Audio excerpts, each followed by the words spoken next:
சங்கடஹர சதுர்த்தி விநாயகருடைய அருளை பெறுவதற்கு ரொம்பவே சக்தி வாய்ந்த நாளாகுங்க. இந்த நாளில் விநாயகர் பெருமான விரதம் இருந்து வழிபடுவதனால சில குறிப்பிட்ட எளிய பரிகாரங்களை செய்வதனால விநாயகர் பெருமானுடைய அருளால் வெற்றிகளும் வளர்ச்சியும் பெருகி கொண்டே இருக்கும் அப்படின்னு சொல்லப்படுது. அதுலேயும் குறிப்பாக பொருளாதாரம் தொடர்பான விஷயங்களில் நல்ல வளர்ச்சியானதே கிடைக்குங்க. அந்த வகையில் இன்று வந்திருக்கக்கூடிய சங்கடஹர சதுர்த்தி நாளில் சுமங்கலி பெண்கள் தாலி சரடு மாற்றிக்கொள்வதற்கு ஏற்ற நேரம் என்ன, சங்கடஹர சதுர்த்தி நாளில் விநாயகருக்கு செய்யக்கூடிய எளிமையான பரிகாரம் என்ன என்பதை பற்றி தான் இந்த பதிவில் நம்ம விரிவாக பார்க்க போகிறோம். வீடியோவை ஸ்கிப் பண்ணாமல் முழுசாக பாருங்கள். நம்ம சேனலை இப்போ தான் ஃபர்ஸ்ட் டைம் பார்த்துட்டு இருக்கிறீங்க அப்படின்னா நம்ம சேனலை சப்ஸ்கிரைப் பண்ணலன்னா சப்ஸ்கிரைப் பண்ணிக்கோங்க. கூடவே இருக்கிற பெல் ஐக்கானையும் ப்ரெஸ் பண்ணிக்கோங்க. உங்களுக்கு ஜோதிட ரீதியாக சந்தேகம் இருந்தாலும் சரிங்க, தனிப்படையாக ஜோதிடம் பார்க்க விரும்பினாலும் சரி, இந்த வீடியோவுக்கு கீழே டிஸ்கிரிப்ஷனில் வராகியம்மன் ஜோதிட நிலையத்தோட தொலைபேசி எண் கொடுத்துருக்குறேன். இந்த எண்ணுக்கு தொடர்பு கொண்டு பேசி பாருங்கள், உங்கள் பிரச்சனைகளுக்கு சரியான தீர்வு கிடைக்குங்க. வாங்க வீடியோக்குள்ளே போகலாம். மாசி மாதத்தை கும்ப மாதம் அப்படின்னு அழைக்கிறாங்க. கும்பத்தில் சூரியன் வரக்கூடிய மாதமே மாசி மாதம் அப்படின்னு அழைக்கப்படுதுங்க. எல்லா தெய்வங்களுக்கும் சிறப்பு வாய்ந்த மாதமாக இந்த மாசி மாதமானது சொல்லப்படுது. மாசி மாதத்தில் வரக்கூடிய சதுர்த்தி சங்கடஹர சதுர்த்தி அப்படின்னும் அழைக்கப்படுதுங்க. இந்த சங்கடஹர சதுர்த்தி ரொம்பவே விசேஷமானதாகுங்க. மாசி மாதத்தில் சக்தி சிவனோடு ஐக்கியமாவதனால இந்த மாதம் மங்களகரமான விஷயங்கள் செய்வதற்கு ஏற்ற மாதமாகுங்க. சிவனும் சக்தியும் இணைந்து முழுமை பெறுவதனால உங்களுடைய கணவருடைய நலனுக்காக நீங்கள் இந்த மாசி மாதத்தில் தாலி கயிறை புதிதாக மாற்றிக்கொள்ளலாங்க. அதனால தான் இந்த மாசி மாதத்தை மாங்கல்ய மாதம் அப்படின்னும் அழைக்கிறாங்க. அகிலத்துக்கே தாயாக இருக்கக்கூடிய பார்வதி தேவியை தன்னுடைய மகனான விநாயகருக்காக சதுர்த்தி விரதம் இருந்து தன்னுடைய விருப்பத்தை நிறைவேற்றி கொண்டாங்க அப்படின்னு புராணங்களில் சொல்லப்பட்டிருக்குதுங்க. விநாயகருக்கு கணபதி என்ற திருநாமமும் இருக்குதுங்க. இதற்கு கணங்களின் அதிபதி என்று பொருளாகுமாங்க. மேலுமே பார்த்தீங்கன்னா 27 நட்சத்திரங்களையும் 3 விதமான கணங்களாக பிரித்து அதனுடைய அடிப்படையில் தான் திருமண பொருத்தமானது பார்க்கப்படுது அப்படின்னும் சொல்லப்படுது. இதற்கு கண பொருத்தம் அப்படின்னும் சொல்லப்படுதுங்க. இந்த கண பொருத்தம் சரியாக இருந்துச்சு அப்படின்னா திருமண வாழ்க்கையில் கணவன் மனைவிக்கு இடையில ஒற்றுமையானது நன்றாக இருக்குங்க. அதே போல் இல்லற வாழ்க்கையானது சிறப்பாக அமையும் அப்படின்னும் சொல்லப்படுது. அதனால தான் திருமணத்தில் தடை இருக்கக்கூடியவங்க, திருமண வாழ்க்கையில் பிரச்சனை இருக்கக்கூடியவங்க, கணவன் மனைவி ஒற்றுமைக்காகவும் பெண்கள் தீர்க்க சுமங்கலியாக வாழ்வதற்கு கணபதியை வழிபட்டாங்க அப்படின்னா உங்களுடைய திருமண வாழ்க்கையில் இருக்கக்கூடிய தடைகள் பிரச்சனைகள் அனைத்துமே விலகிங்க இனிமையான வாழ்க்கையாக அமையும் அப்படின்னு சொல்லப்படுது. அதே போல் திருமணமான பெண்கள் மாசி மாதத்தில் வரக்கூடிய சங்கடஹர சதுர்த்தி நாளில் விரதம் இருந்து வழிபட்டீங்க அப்படின்னா தீர்க்க சுமங்கலி பாக்கியமானது கிடைக்குங்க. மாசி சங்கடஹர சதுர்த்தியான இன்று மாலை 4:30 மணி முதல் 5:30 மணிக்குள்ளான நேரத்தில் பெண்கள் புதிய தாலி சரடை மாற்றிக்கொண்டு விநாயகரை வழிபட்டிங்கன்னா உங்களுடைய திருமண வாழ்க்கையானது சிறப்பாக அமையுங்க. அது மட்டும் இல்லாமல் உங்களுடைய திருமண வாழ்க்கையில் இருக்கக்கூடிய அனைத்து விதமான துன்பங்களும் விலகிவிடும். தீர்க்க சுமங்கலியாக வாழ விநாயகர் பெருமான் அருள் புரிவார் அப்படின்னும் சொல்லப்படுதுங்க.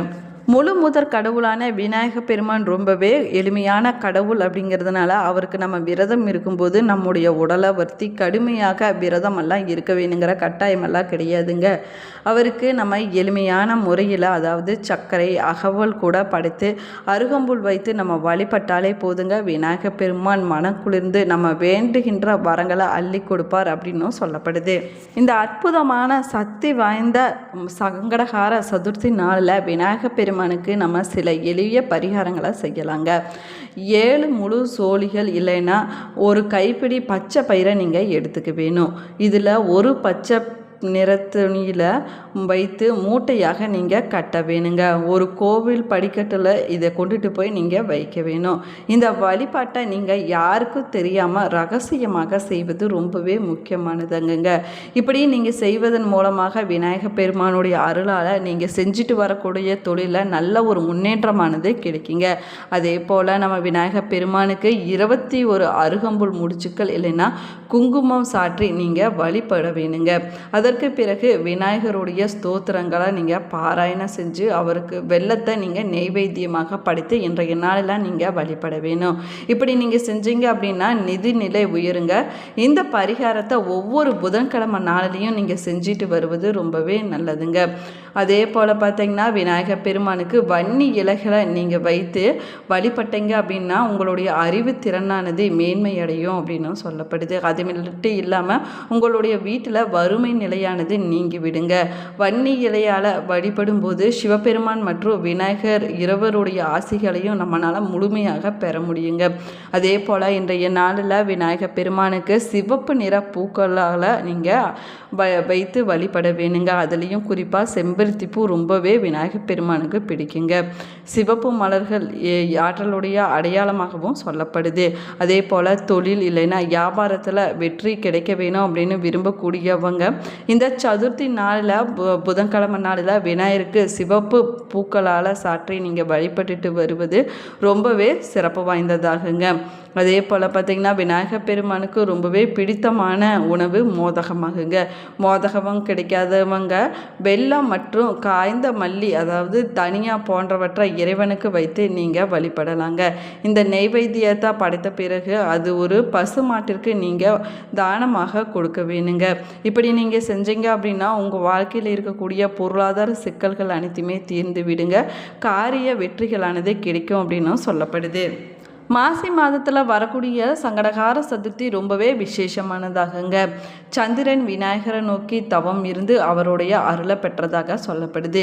சந்திரனுக்கும் விநாயகர் தரிசனம் தந்த திருநாள் தான் மாசி மாதம் தேய்பிறை முடிந்து 4வது நாள் ஆகுங்க. இதைத்தான் நம்ம சங்கடகார சதுர்த்தி அப்படின்னு சொல்கிறோம். தேய்பிறை சதுர்த்தியில் சந்திரன் உதயமாகும் போது சதுர்த்தி திதி இருப்பது ரொம்பவே சிறப்பு வாய்ந்ததாக சொல்லப்பட்டிருக்குதுங்க. மேலுமே அங்காரகனான செவ்வாய் விநாயகரை பூஜை செய்ததன் மூலமாகத்தான் நவகிரக நாயகர்களின் ஒருவர் என்ற பதவியை பெற்றதாக சொல்லப்பட்டிருக்குது. மேலுமே பார்த்தீங்கன்னா சந்திரன் சதுர்த்தியில் விரதம் இருந்து சங்கடங்கள் நீங்கியதாலேயே இந்த விரதம் சங்கடகார சதுர்த்தி விரதம் அப்படின்னும் அழைக்கப்படுதுங்க. அந்த வகையில் இன்று வந்திருக்கக்கூடிய வெள்ளிக்கிழமையில் வரக்கூடிய சங்கடகார சதுர்த்தி அபூர்வ சக்தி வாய்ந்ததாகுங்க. மாசி சங்கடகார சதுர்த்தியில் மாலை நேரத்தில் விநாயகர் பெருமானை தரிசனம் செய்ய வேணுங்க. அதே போல் ஸ்ரீ கணபதி பெருமானுக்கு அருகம்புல் மாலை சாத்தி இன்றைய நாளில் வழிபடுவது ரொம்பவே சிறப்பு வாய்ந்ததாகுங்க. ஒருவருடைய ஜாதகத்தில் சந்திரன் மற்றும் செவ்வாய் பலம் அது கம்மியாக இருந்துச்சு அப்படின்னா கட்டாயமாக சங்கடகார சதுர்த்தி வழிபாட்டை நீங்கள் செய்வது ரொம்பவே முக்கியமானதாகுங்க. உத்தராயண புண்ணிய காலத்தில் வரக்கூடிய இந்த மாசி சங்கடகார சதுர்த்தியில் நீங்கள் விரதம் இருந்து விநாயகர் பெருமானை வழிபட்டீங்க அப்படின்னா உங்களுடைய வாழ்க்கையில் அனைத்து விதமான பிரச்சனைகளும் தீர்ந்து விடுங்க. காலை நேரத்தில் நீங்கள் எழுந்திரிச்சு குளித்து விட்டு விநாயகர் பெருமானை வழிபட்டு உங்களுடைய விரதத்தை நீங்கள் தொடங்க வேணுங்க. அப்படியே முடியாதவங்க ஒருவேளை உணவு மட்டும் எடுத்துக்கொண்டு நீங்கள் உங்களுடைய விரதத்தை தொடங்கினாங்க. உடல் நலத்தில் பிரச்சனை இருக்கக்கூடியவங்க எளிமையான உணவை எடுத்துக்கொண்டு உங்களுடைய விரதத்தை நீங்கள் கடைப்பிடிக்கலாம். மாலை நேரத்தில் மீண்டும் நீங்கள் குளித்து விட்டு விநாயகர் வழிபாட்டை செய்வது ரொம்பவே சிறப்பு வாய்ந்ததாகுங்க. நீங்கள் வீட்டில் விநாயகரை வழிபாடுவங்களா இருந்தீங்கன்னா ஏற்கனவே வீட்டில் விநாயகர் விக்கிரகமோ படமோ இருந்துச்சுன்னா அதற்கு நீங்கள் பூஜைகள் செஞ்சு வழிபடலாங்க. இருந்தாலும் மஞ்சளில் பிள்ளையார் பிடித்து அதற்கு பூஜை செய்த பின்னாடி படம் இல்லைன்னா விக்கிரகத்திற்கு நீங்கள் பூஜை செய்வது ரொம்பவே சிறப்பு வாய்ந்ததாகுங்க. அதே போல் விநாயகருக்குரிய அஷ்டோத்திரங்களை அன்றைய நாளில் சொல்லி வழிபடுவது சிறப்பான பலன்களை பெற்றுக் கொடுக்குங்க. விநாயகருடைய அகவல் போன்ற தமிழ் பாடல்களை நீங்கள் படிக்கலாங்க. இல்லைன்னா ஒலிக்க விட்டு கூட கேட்கலாங்க. விநாயகருடைய திருநாமங்களை சொல்லி அருகம்புல்லால் நீங்கள் அர்ச்சனை செய்ய வேணுங்க. விநாயகருக்கு நீங்கள் எளிமையான முறையில் நெய்வேத்தியங்களை படித்து வழிபடுவது ரொம்பவே சிறப்பு வாய்ந்ததாகுங்க. சங்கடகார சதுர்த்தி நாளில் தனியாக பிரசாதம் செய்வதற்கு நேரம் கிடைக்கல அப்படின்னு சொல்லக்கூடியவங்க பொரி கடலை வெல்லம் போன்றவற்றை வைத்து கூட நீங்கள் வழிபடலாங்க. ஏன்னா முழு முதற் கடவுளான விநாயகர் பெருமான் ரொம்பவே எளிமையான கடவுளாக வருங்க. அதனால் அவருக்கு எளிமையான நெய்வேத்தியங்களாக படைத்தாலும் அவருடைய அருளானது நமக்கு பரிபூர்ணமாக கிடைக்கும் அப்படின்னு சொல்லப்படுதுங்க. முடிந்தவங்க மோதகம் செய்து நெய்வேத்தியமாக படைத்து இன்றைய நாளில் நீங்கள் வழிபடுவது ரொம்பவே சிறப்பு வாய்ந்ததாகுங்க. சங்கடகார சதுர்த்தி நாளில் விநாயகர் கோவிலுக்கு சென்று வழிபாடு செய்யலாங்க. விநாயகருக்கு செய்யக்கூடிய அபிஷேக ஆராதனையை நீங்கள் தரிசனம் செய்வது ரொம்பவே சிறப்பான பலன்களை பெற்றுக் கொடுக்கும் அப்படின்னு சொல்லப்படுதுங்க. விநாயகரும் சந்திரனுக்கும் செய்யக்கூடிய தீபாராதனைகளை நீங்கள் தரிசனம் செய்ய வேணும். இப்படி செஞ்சீங்க அப்படின்னா உங்கள் வாழ்க்கையில் இருக்கக்கூடிய கஷ்டங்கள் எல்லாமே தீர்ந்து விடுங்க. தொடர்ந்து 9 சங்கடகார சதுர்த்தி நாளில் விநாயகர் கோவிலுக்கு சென்று நீங்கள் வழிபட்டுட்டு வந்தீங்கன்னா சகல விதமான துன்பங்களும் தீர்ந்து விடும் அப்படின்னு அப்படின்னும் சொல்லப்படுது. உங்களுக்கு விநாயகர் பிடிக்கும் அப்படின்னா ஓம் கம் கணபதியே நமக என்ற வாசகத்தை மறக்காமல் கமெண்ட் பாக்ஸில் 3 முறை பதிவிடுங்க. இந்த பதிவு உங்களுக்கு பயனுள்ள தகவல்களை கொடுத்துருக்குன்னு நினைக்கிறேன். இந்த பதிவு உங்களுக்கு பிடிச்சிருந்தால் லைக் பண்ணுங்கள், ஷேர் பண்ணுங்கள், கமெண்ட் பண்ணுங்கள். நம்ம சேனலை சப்ஸ்கிரைப் பண்ணலைன்னா சப்ஸ்கிரைப் பண்ணிக்கோங்க. அப்போ தான் நம்ம போடக்கூடிய ஒவ்வொரு வீடியோவுமே உங்களை நோட்டிஃபிகேஷனாக வந்து சென்றடையும். Thank you friends.